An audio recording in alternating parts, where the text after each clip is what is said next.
বর্তমান সময়ে আমাদের পাঠক সংখ্যা একটু কমছে, কারণ হচ্ছে সোশ্যাল সাইট। আপনারা জানেন বর্তমান যুগের ছেলেমেয়েরা তারা বই নিয়ে অভ্যস্ত নয়, পেপার পড়তে অভ্যস্ত নয়, তারা বেশিরভাগ মোবাইল নিয়ে ব্যস্ত থাকে।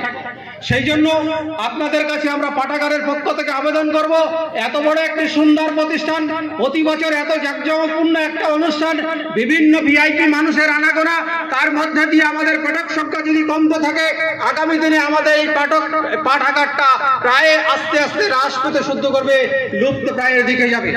আপনারা জানেন অনেক পাঠাগার, ন্যাশনাল লাইব্রেরি যেটা, সেখানেও গভর্নমেন্টের হিসাব অনুযায়ী প্রতি বছর পাঠক সংখ্যা কমে যাচ্ছে। এটা অত্যন্ত বাস্তব কথা। বর্তমান সময়ের উপরে দাঁড়িয়ে পাঠক সংখ্যা কমাটা অত্যন্ত স্বাভাবিক, কিন্তু আপনারা জানেন সেই তুলনায় স্বরূপনগর ইসলামিয়া পাঠাগার অত্যন্ত ক্লান্ত সহকারে আপ্রাণ চেষ্টা করে তারা তাদের পাঠক সংখ্যাটা লিমিট একটা পার্সেন্টেজের উপরে রেখে দিয়েছে। আপনারা জানেন আমাদের এই ইসলামিয়া পাঠাগারে প্রায় 4000-এর ঊর্ধ্বে বই যারা আপনারা পড়তে পারেন বই আছে আমাদের আলমারিগুলোতে। আমাদের এই পাঠাগারে যেমন আছে কোরআন শিক্ষা, ইসলামিক শিক্ষা, তেমন আমাদের মধ্যে আছে গীতা, বাইবেল এবং অন্যান্য ধর্মের বিভিন্ন শিক্ষা গ্রন্থ।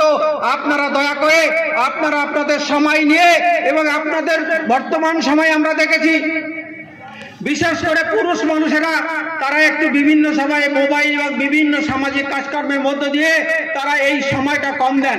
আপনাদের কাছে আমরা পাঠাগারের পক্ষ থেকে আবেদন করব, নিশ্চয়ই আপনারা জানেন আমাদের বাড়িতে মায়েরা বোনেরা আছেন, আপনারা পাঠাগারের সদস্য একটা করে বই নিয়েও যদি তাদেরকে পড়ান, তাহলে এই ইসলামিয়া পাঠাগারটার সদস্য সংখ্যা বাড়তে থাকবে এবং আস্তে আস্তে আমাদের পাঠাগারটা আরো উন্নয়ন শিখরে পৌঁছে যাবে।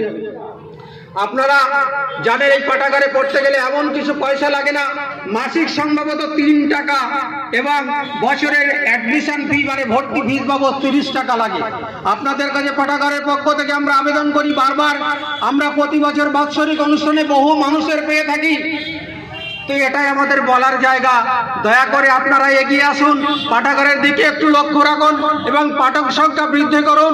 আপনাদের বন্ধু বান্ধব